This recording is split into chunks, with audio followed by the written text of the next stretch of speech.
realistic about the fact that we could lose a lot. And timing can be instantaneous, as the Oak Fire was.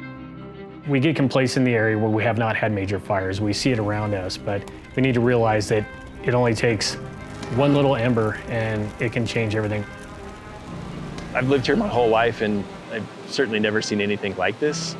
It was a good wake-up call to the power of what the river can do. We're certainly going to see more of these type of events moving forward.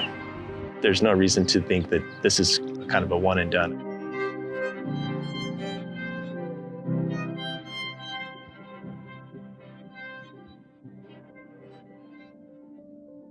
In August 2025, it was unusually hot and dry. Flows in the San Juan River were close to single digits, if not just right around 10 CFS. We used to have a fire season. Now it's pretty much a fire year. There's been just a huge increase of fire behavior. Fires doing stuff that we never thought it would do before, and it's breaking records. I think right here with Pagosa Springs itself, we have a lot of people living in the forest. The whole area is within the wildland urban interface. We decided we wanted out of the city, so we just thought this is a good place, and we wanted to start ski business, which we did. And then we built our house, and in this exact spot right here, this house. So that's how we came to be in Pagosa. The forest here was very thick, which it still is, but we loved the privacy factor. Back then, I don't think we thought much about fire. Obviously, 40 some odd years, there's been a lot of changes. I think that kind of increased knowledge as time went on. We saw there was more fires statewide, and insurance was starting to apply pressure. Probably 25 years, at least, I would say. We've been doing some mitigation. We did thinning out in the front, trying to make it a healthier ponderosa forest. The thing about mitigating oak brush is that it is tenacious.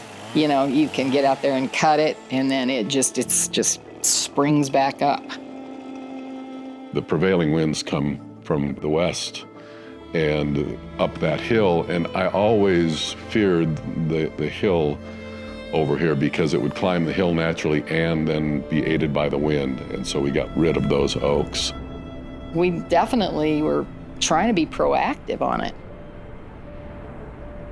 When I first pulled up on scene of the fire, we could see that this wasn't a normal wildland fire. The fire activity had already turned borderline extreme.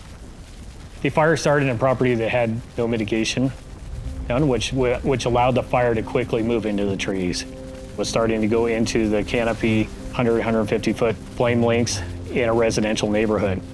Immediately, that prompted a call for aircraft to start coming. There's a lot of things that all came together at the right time. We were able to get 4 to 5 large air tankers rolling at the same time and being able to hit that fire. That was key to us being able to get some control on that fire. With suppression efforts, us having crews available, ready to go. We had a great volunteer response, was able to get out there. Our relationship with the Forest Service, where they immediately diverted the crews that they had coming this way. And then we did have help from the Sheriff's Department being able to help reach out even further for mutual aid stuff. So initially when the fire blew up, threw a bunch of embers into the air, and within half an hour to an hour, we had multiple spot fires going, being 10-foot diameter or even bigger.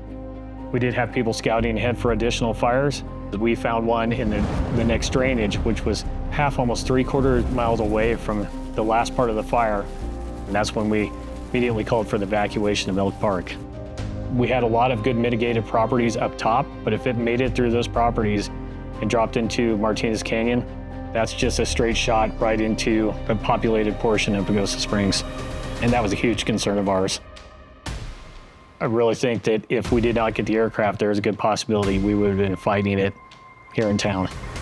There's a good chance this fire happened again. The same way we could have half, even quarter of the resources to be able to put this out. It may not be able to save as many homes as we were able to with this. When we first came up and saw the house standing, there was enough of a break right there that it allowed the house to stand. It went around all sides of it in the perimeter that had been mitigated. Our garage was a complete loss. We have a well, and all the treatment center for the well is in the garage. We'd had no water to, live in our house. Most of our 12 acres of Ponderosa were burned. Obviously, you start out numb. You're in shock. You cannot believe that, this has happened. And then you start with the papers and the gathering information and talking to adjusters. And the insurance companies do what they do, and you have to do what you do, which is try to protect your interest, your own interest. When you talk about smoke damage from a fire like that, you basically have to replace everything.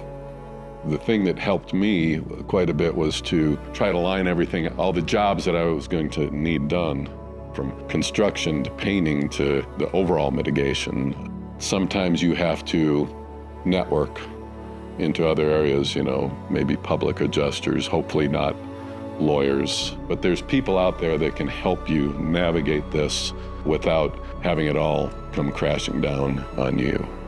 We were out for 6 months. It's interrupted lives and cost hundreds of thousands of dollars. I don't wish this on anyone in terms of the difficulty of it.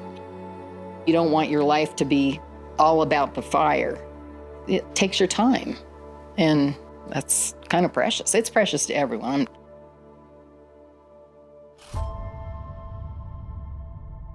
Then I think a month and a half later, remnants of a hurricane in the Baja just kind of worked its way up in that southwestern flow and targeted the San Juan watershed. I think over 5 days, it dropped over 12.5 inches of water and created some severe flooding in the San Juan River through Pagosa Springs and down into the Navajo Reservoir.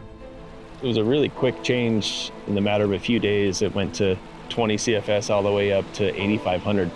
I think it was estimated it's between a 25 and 40 year event, so substantial but not 100-year event.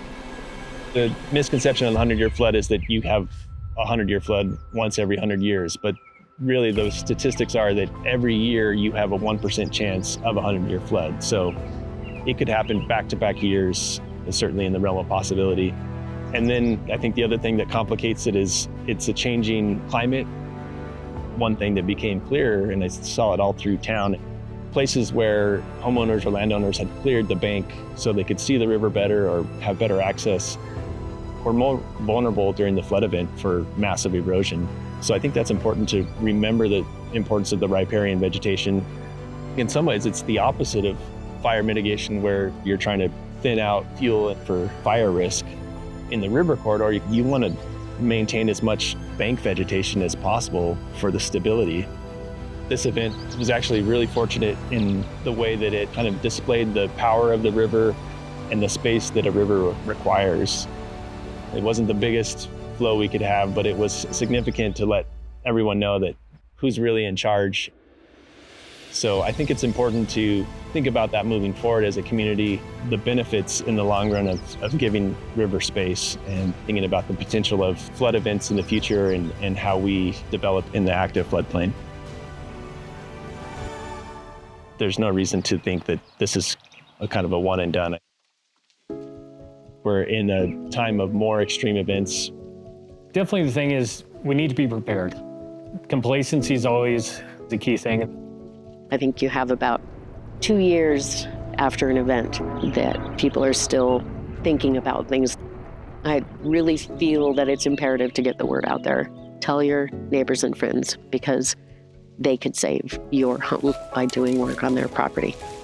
Mitigation can be very daunting.